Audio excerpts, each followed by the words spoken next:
بسم اللہ الرحمن الرحیم۔ السلام علیکم ورحمۃ اللہ وبرکاتہ۔ کچھ ایسی عورتیں ہیں جن کی نماز ان کے منہ پر مار دی جائے گی، کیونکہ وہ عورتیں نماز تو پڑھتی ہیں اور جنت میں جانے کے لیے صرف ان کی نماز کافی نہیں،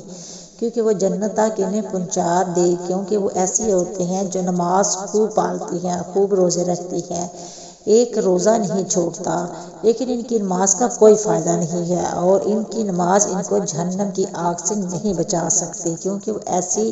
نیکیوں کے ساتھ ایک ایسا گناہ کرتی ہے جو ان کے گناہ ان کو جہنم میں لے کر جائیں گے، کیونکہ آپ صلی اللہ علیہ وسلم نے فرمایا دو چیزیں اسلامی حقوق نے اہم کر دی ہیں، پہلے یہ کہ حقوق اللہ اور دوسرا یہ کہ حقوق العباد۔ پہلے اللہ کے ہاں، بعد میں بندے کے حقوق۔ اللہ کے حقوق میں نماز، روزہ اور زکوٰۃ، حج ہے۔ بندے کو چاہیے کہ یہ تمام حقوق پورے کرے، پھر اس کے بعد جو حقوق العباد ہیں وہ بہت مشکل ہیں، کیونکہ اگر حقوق اللہ میں سے کسی ایک کی پامالی ہوگی تو اللہ تعالیٰ سے آپ توبہ کریں گے تو اللہ تعالیٰ کا توبہ قبول فرمائے گا، کیونکہ وہ غفور الرحیم ہے، لیکن اگر حقوق العباد میں سے کسی کی پامالی ہوگی تو حقوق العباد کی کوئی معافی نہیں۔ ناظرین، آپ کو اس عورتوں کے بارے میں بتاتے ہیں جن کی نماز قبول نہیں ہوگی۔ رسول پاک صلی اللہ علیہ وسلم نے یہ بات بھی بیان کی ہے کہ جو عورت جوان ہو جائے جب تک وہ سر پر دوپٹہ نہیں لیتی ان کی نماز قبول نہیں ہوتی، اور آپ نے یہ بھی فرمایا کہ جو اپنے بالوں کو نہیں ڈانتے ان کی نماز قبول نہیں ہوتی۔ رسول پاک صلی اللہ علیہ وسلم نے یہ فرمایا کہ کوئی عورت مسجد میں جاتی ہے ادھر خوشبو لگا کر جب تک وہ غسل نہیں کر لیتی اس کی بھی نماز قبول نہیں ہوتی، اس لیے فرمایا کہ اے عورتوں کی جماعت، تم میں سے کوئی مسجد میں جانا چاہے تو خوشبو لگا کر نہ جائے جب تک یہ غسل نہیں کر لیتی، یہ نماز عبادت قبول نہیں۔ حدیث کے الفاظ ہیں، 3 ایسے لوگ ہیں جن کی نماز قبول ہونا تو دور کی بات کانوں سے بھی اوپر نہیں جاتی۔ غلام مالک کی اجازت کے بغیر دوڑ گیا، اگر وہ جا کر تہجد بھی پڑھے گا لیکن اس کی نماز قبول نہیں ہوگی۔ ایسی عورت جو اپنے خاوند کو ناراض کر کے رات گزارتی ہے اس کی بھی نماز قبول نہیں ہوگی۔ اگر ایسا انسان جو لوگوں کو نماز تو پڑھاتا ہے کہ کوئی شرعی سبب ہو، ویسے مزاج کی بات نہ ہو، ایسا انسان اگر کسی سبب کی وجہ سے لوگ اسے پسند نہیں کرتے تو ایسے انسان کی بھی نماز قبول نہیں ہوتی۔ مرد عورت پر نگراں ہے، عورت اس کے متحد ہے، خدا کے بعد عورت کے لیے شوہر ہی ہے۔ والدین کے حق پر شوہر کا حق غالب ہو گیا۔ اگر مذہب میں کسی کو سجدہ تسلیم کی اجازت ہوتی تو عورت کو ہوتی کہ وہ شوہر کو سجدہ کرے۔ حدیث پاک میں ہے کہ رسول صلی اللہ علیہ وسلم نے فرمایا عورت کے لیے ان کا شوہر جنت یا جہنم ہے، کیونکہ ان کا حق ادا کر کے جنت میں جا سکتی ہے، جس کا اتنا بڑا حق ہو بھلا اسے ناراض کیسے کیا جا سکتا ہے۔ پھر خدا نے جیسے رفیق حیات بنایا ہے، زندگی بھر کا ساتھی اور معاون بنایا ہے، دنیا میں جس کے بغیر گزارا نہیں، اسے کیسے ناراض رکھا جا سکتا ہے۔ اس لیے اگر شوہر ناراض ہو جائے تو اسے راضی کرنے کی کوشش کرنی چاہیے، کیونکہ اس کے بغیر دنیا اور آخرت میں نقصان ہے۔ حضرت عائشہ رضی اللہ تعالیٰ عنہا سے روایت ہے کہ نبی کریم صلی اللہ علیہ وسلم نے فرمایا، اس میں ہے کہ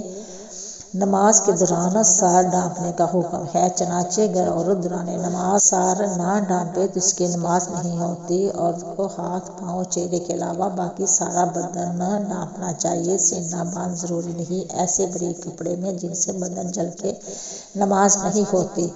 جو کپڑے ایسے باریک ہوں کہ اس کے اندر سے بدن نظر آئے، اس سے نماز نہیں ہوتی۔ نماز کے لیے دوپٹہ موٹا استعمال کرنا چاہیے، چہرہ،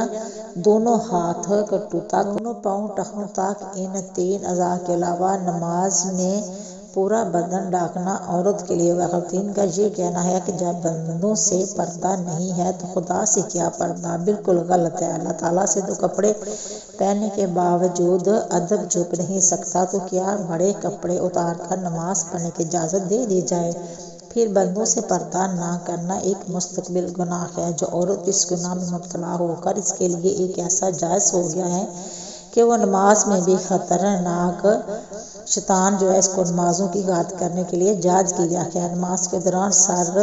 کھل جائے اور 3 بار سبحان اللہ کہنے کی مقدار تک کھلا رہے تو نماز ٹوٹ جائے گی، اور اگر سر کھلتے ہی فوراً ڈھانپ لیا جائے تو نماز ہوگی۔ نفل نماز تو بیٹھ کر پڑھنے کی اجازت ہے، گویا بیٹھ کر پڑھنے کا آدھا ثواب ملے گا، لیکن فرض نماز بیٹھ کر نہیں ہوتی کیونکہ ہم نماز کا رکن ہے، مردوں کے لیے بھی اور عورتوں کے لیے بھی، اور اصول یہ بھی ہے کہ نماز کا رکن فوت ہو گیا عورتوں کے لیے بھی، نماز کا رکن فوت ہو جائے تو نماز نہیں ہوتی، لہٰذا جو عورتیں فرض نماز بغیر معذوری کے بیٹھ کر پڑھتی ہیں ان کی نماز قبول نہیں ہوتی۔ جسم کا صحیح طریقے سے ڈھانپنا شرط ہے۔ فجر کی نماز تو عورتوں کو اول وقت میں پڑھنا افضل ہے اور دوسری نماز مسجد کی جماعت کے ساتھ پڑھنا افضل ہے۔ جماعت اور دین کی نماز عورتوں کے ذمہ نہیں ہے۔